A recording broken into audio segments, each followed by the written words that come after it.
U petak, dan posvećen časnom krstu, 30. po novom, a 17. septembra po starom kalendaru, Pravoslavna crkva obeležava sećanje na svete mučenice, veru, nadu i ljubav i njihovu majku Sofiju. Sofije, česmija svešenišija vjeti, vjera i nadežda i ljubav pokazavšesja, mudrost obuješa elinskoju blagodatiju i postradaše i pobjedonosici javišesja, vjencem netenim od svijeh vladiki, Hrista uvjazošasja.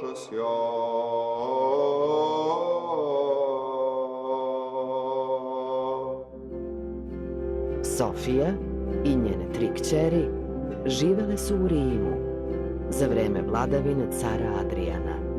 Sofija je bila pobožna i mudra žena, shodno svom imenu, jer Sofija na grčkom znači mudrost. Svojim kćerima dala je imena vera, nada i ljubav, prema 3 hrišćanske vrline. Ove 3 vrline činile su i suštinu njihovih života. Iako je ostala bez muža, Sofija je nadoknađivala očinsku brigu i pažnju. Mada je Vera imala 12, Nada 10, a Sofija 9 godina, o njima se već govorilo kako ne samo svojim blistavim znanjem i rečima, već i svojim životom propovedaju istinskoga Boga.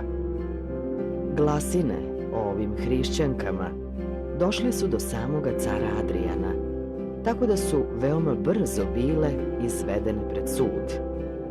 Kako je to već bilo uobičajeno, a i propisano strogim zakonima uperenim protiv hrišćanskog stanovništva, od optuženih je prvo zahtevano da se odreknu svoje vere u Boga i da prinesu žrtvu paganskoj boginji Artemidi.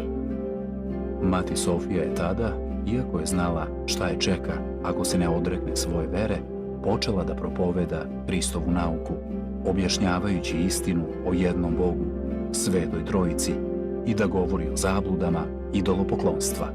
Svirepi mučitelji i još svirepije sudije prvo su osudile 3 devojčice, veru, nadu i ljubav.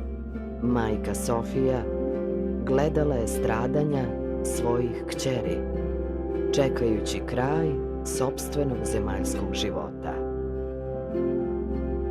Tela svojih svetih kćeri Sofija je prenela van grada i tu hrišćanski sahranila. Sama je pak ostala na njihovom grobu 3 dana i 3 noći, usrdno se moleći Gospodu. A onda je, dok se molila, sveta Sofija predala svoju pravednu dušu Gospodu i krenula ka svojim svetim kćerima. Vernici su sahranili njeno telo na istom mestu gde su počivale mošti svetih mučenica, vere, nade i ljubavi.